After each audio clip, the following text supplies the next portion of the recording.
Lars Larson. Welcome back to the Lars Larson Show. It's a pleasure to be with you. Dr. Victor Davis Hanson coming up a little bit later, and then we will be talking to one of my friends, Trey Ware from down in San Antonio, about the four tornadoes that hit that city overnight.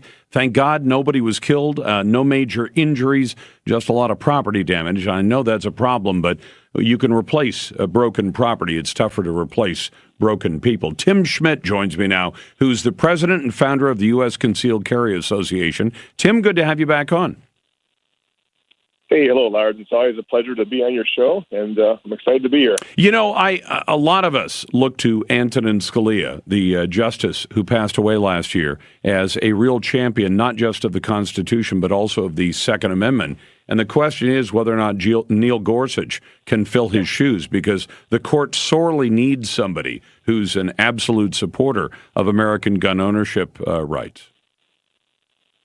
Yeah, you're dead on, Lars, and especially there's we all were excited about the D.C. versus Heller case, which was back in 2008 affirmed that it actually is a constitutional right for an individual to keep a gun in their home for self-defense. Well, now there's recently been an appeal asking the Supreme Court to hear that again, which is extremely unfortunate. But if Gorsuch is on the Supreme Court at that time, it's really going to help. Do you think that we're going to see that? I mean, people need to understand how the court works. And I'm not a lawyer. I'm certainly not a constitutional lawyer. But as I understand it, you need to have four justices to bring a case before the court. And I know that if we get a good, solid Second Amendment and constitutional supporters, somebody who believes in reading, the Constitution the way it was originally written, that the four liberals on the court are not even going to want to bring those tougher cases back to the court because they know that they'll be decided in favor of the Constitution and in favor of citizens' rights, which means it'll merely work against them. But we have to make sure first that Judge Gorsuch, when he's finally confirmed, is somebody who actually will stand up that way. Do you think his history shows us that we can count on that? Well, the thing about Neil Gorsuch is that he doesn't have a ton of history in terms of Second Amendment decisions. I do quote in this op-ed I just wrote that in one of his legal opinions, he says, the Second Amendment protects an individual's rights to own firearms and may not be infringed lightly. Now, that word lightly makes me real nervous because, as far as I know, the Second Amendment of the Constitution doesn't end with the word lightly. So let's just hope that he is the conservative that we believe he is. See, that's the place I get concerned, Tim, because we all know that we've seen people appointed to the court, like Justice Roberts, the Chief Justice now, who I had great hopes that he was going to be a great justice, and then we saw the Obamacare case come to the court, and we all kind of thought he sold us out. Well, a lot of us thought he sold us out, and that concerned me. Yeah, he did sell us out, and I agree with you. It does make me nervous. And reading things like this, he's willing to put the word lightly in the opinions. It certainly makes me nervous. I'll be the first to admit in things that I get nervous pretty quickly. So I do believe that Judge Gorsuch is a good choice, especially to look at his long history of the way he interprets the Constitution. I think he's going to be a good one. Well, I hope he is, because it's going to be tough enough just to get him in, because it looks as though at this point there are plenty of Democrats who are trying to line up the opposition to either slow walk this as slowly as they possibly can, maybe even to make sure that he doesn't get onto the court until the court is gone into its recess this summer.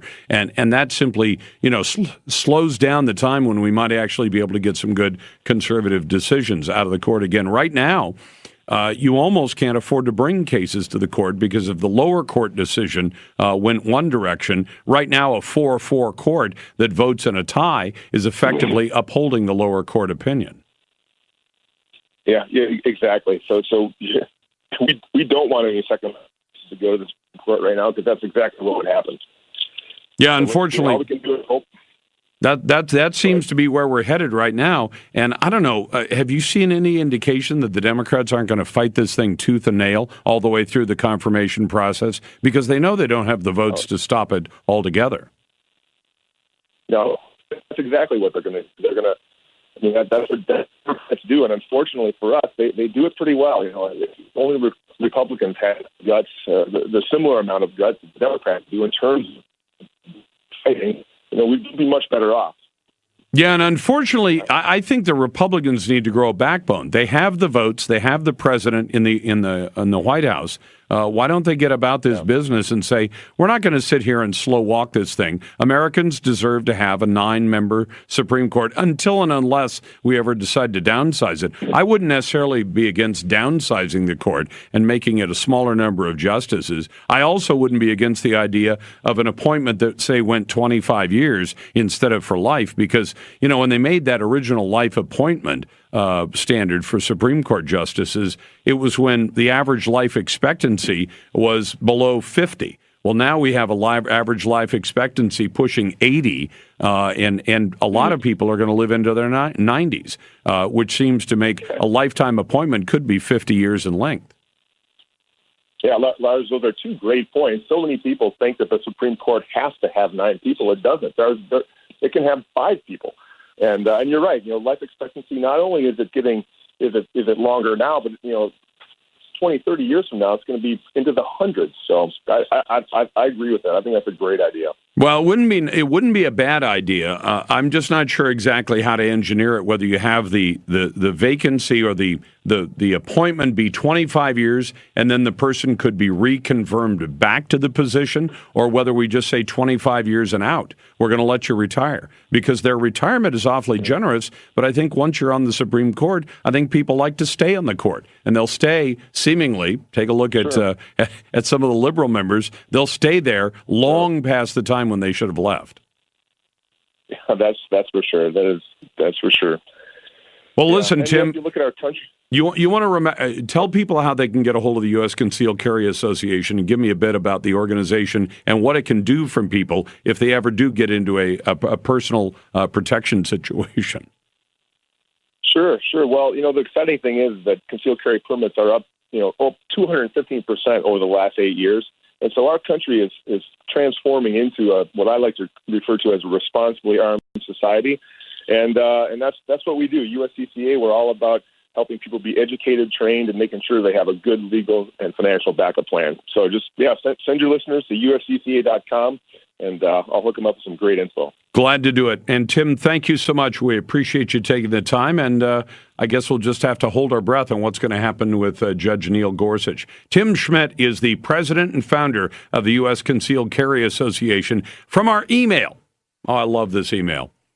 Randy writes in, Lars, I find it so